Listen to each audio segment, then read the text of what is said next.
Sastra channel நேயர்களுக்கு நமஸ்காரம். அனுதினம் ஆனந்தம் நிகழ்ச்சியில் உங்கள் அனைவரையும் சந்திப்பதில் மிக்க மகிழ்ச்சி.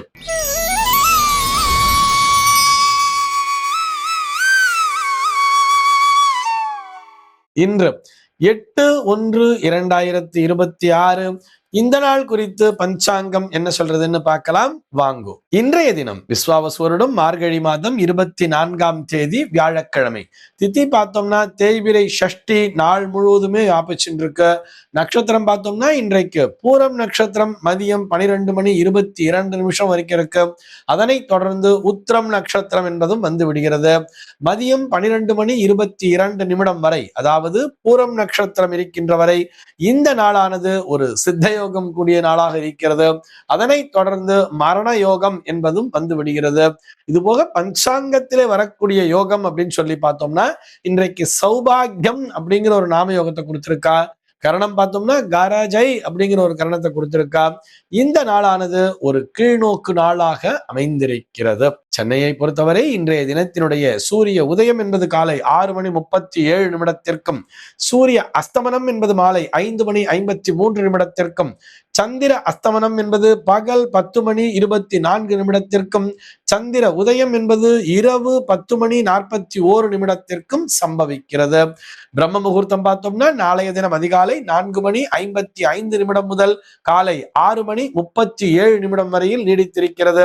சென்னையை பொறுத்தவரை இன்றைய தினத்தினுடைய ராகு காலம் என்பது மதியம் 1:40 முதல் 3:04 வரையிலும், யமகண்டம் என்பது காலை 6:37 முதல் 8:01 வரையிலும், குளிகை காலம் என்பது காலை 9:26 முதல் பகல் 10:50 வரையிலும் சம்பவிக்கிறது.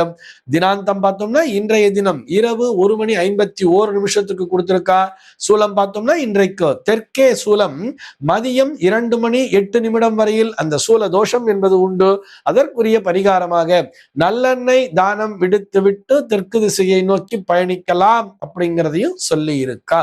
இன்றைய தினத்தினுடைய ஆன்மீக தகவலாக, இது ஆன்மீக தகவல் அப்படின்னு சொல்றதை விட ஜோதிட தகவல் அப்படின்னு தான் சொல்லணும். ஒரு நேயருடைய கேள்விக்கான விடையைத்தான் பார்க்க போகிறோம். அந்த நேயர் என்ன கேட்டிருக்காரு அப்படின்னு சொல்லி பார்த்தோம்னா, அஸ்வினி மகம் மூலம் இந்த மூன்றுமே கேத்துவனுடைய நட்சத்திரங்கள் தான். ஆனால் இதுல பார்த்தோம்னா அஸ்வினி என்பது மட்டும் ஒரு தேவகண நட்சத்திரமாக இருக்கிறது. ஆனால் மகம் மூலம் இரண்டும் ராட்சச கண நட்சத்திரங்களாக இருக்கிறது. கேத்து என்பவர் ஒரு அசுரன் தானே, அப்ப எல்லாமே ராட்சச கணமாகத்தானே வர வேண்டும். ஒன்று மட்டும் தேவகண நட்சத்திரமாக இருப்பதன் அந்த காரணம் என்ன அப்படிங்கிறது தான் அவருடைய கேள்வியாக அமைந்திருக்கிறது. முதல்ல கணம் அப்படின்னு சொன்னா என்னங்கிறத புரிஞ்சுக்கணும். நம்ம எல்லாருமே கணம் அப்படிங்கிறது தேவகணம்னு சொன்னா தேவர்களை போல் நடந்து கொள்வார்கள், மனுஷ கணம்னு சொன்னா மனிதர்களை போல் நடந்து கொள்வார்கள், ராட்சச கணம்னு சொன்னா ராட்சசர்களை போல ஒரு அசுரர்களை போல நடந்து கொள்வார்கள் அப்படிங்கிற மாதிரி நினைச்சுக்கிறோம். அது போல் அல்லாமல், அதாவது கிட்டத்தட்ட அது சரி, ஆனால் ராட்சச கணம்னு சொன்னா ஏதோ பேய் மாதிரி நடந்துப்பா, பிசாசு மாதிரி நடந்துப்பாங்கிறதெல்லாம் அர்த்தமே கிடையாது. இதனை நன்றாக புரிந்து கொள்ள வேண்டும். ஆங்கிலத்துல ஒரு 3 ரூல்ஸை பத்தி பேசுவா. Golden rules, silver rules, iron rules பேசுவா, தெரியுமா? அதே போலத்தான், அதாவது கோல்டன் ரூல்ஸ் அப்படிங்கிறது என்ன பார்த்தோம் சொன்னா, எல்லோருக்கும் நல்லதையே நினைக்க வேண்டும், நமக்கு தீங்கிழைப்போருக்கும் நல்லது நினைக்க வேண்டும் அப்படிங்கிறது தான் கோல்டன் ரூல் சொல்லியிருப்பா. சில்வர் ரூல் அப்படிங்கிறது என்ன பார்த்தோம்னா, நமக்கு நல்லது பண்ணா நம்ம பதிலுக்கு நல்லது பண்ணணும், நமக்கு கெட்டது பண்ணா நம்ம பதிலுக்கு கெட்டது பண்ணணும் அப்படிங்கிற மாதிரி, நல்லவனுக்கு நல்லவன் கெட்டவனுக்கு கெட்டவன் சொல்றா இல்லையா, இதை சில்வர் ரூல் அப்படிங்கிற மாதிரி சொல்லியிருப்பா. அயர்ன் ரூல் அப்படிங்கிறது பார்த்தோம்னா தன்னுடைய நலத்திற்காக எதை பற்றியுமே கவலைப்படாமல் செயல்படுவது. நமக்கு நல்லதோ கெட்டது, நமக்கு நல்லது நடந்தா போதும், அடுத்தவனுக்கு கெட்டது நடந்தாலும் அதை பற்றி கவலை இல்லாம இருக்கிறது தான் அந்த அயர்ன் ரூல் சொல்லுவா. கிட்டத்தட்ட இதோடு ஒப்பிட்டு பார்த்து கொள்ளலாம் இந்த தேவகணம், மனுஷகணம் மற்றும் அந்த ராட்சச கணங்களை. இது நட்சத்திரத்தினுடைய அடிப்படையில் தான் பிரிக்கப்படுகிறது. ஆனால் நட்சத்திர அதிபதிகளினுடைய குணங்களின் அடிப்படையில் அல்ல அப்படிங்கிறதையும் தெரிஞ்சுக்கணும். இப்ப இந்த நேயர் கேட்டிருப்பதை எப்படி கேட்டிருப்பார் சொல்லி பார்த்தோம்னா, கேத்து என்பது ஒரு அசுரன் தானே, ஆனால் இவருடைய ஒரு நட்சத்திரம் பார்த்தோம்னா அஸ்வினி என்பது தேவகண நட்சத்திரமாக இருக்கிறது, அதே மாதிரி மகம் மூலம் 2ம் ராட்சசகண நட்சத்திரமாக இருக்கிறது அப்படின்னு கேட்டா, கேத்துவிற்கே 2 விதமான குணங்களும் உண்டுதானே. கேத்துவை பார்த்தோம்னா ஞானகாரக்கன்னு சொல்றோம், ஞானத்தை தரக்கூடிய, முழுக்க முழுக்க ஞானத்தை தரக்கூடிய கிரகமாகவே கேத்துவை பார்க்கிறோம்.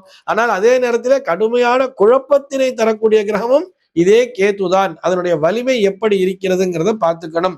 ராகுவ கூட தான் ஒரு அசுர கணம் அப்படின்னு சொல்றோம். ஆனா ராகுவனுடைய நட்சத்திரங்கள் என்னென்னு சொல்லி பார்த்தோம்னா திருவாதிரை, சுவாதி, சதயம்னு சொல்றோம் இல்லையா?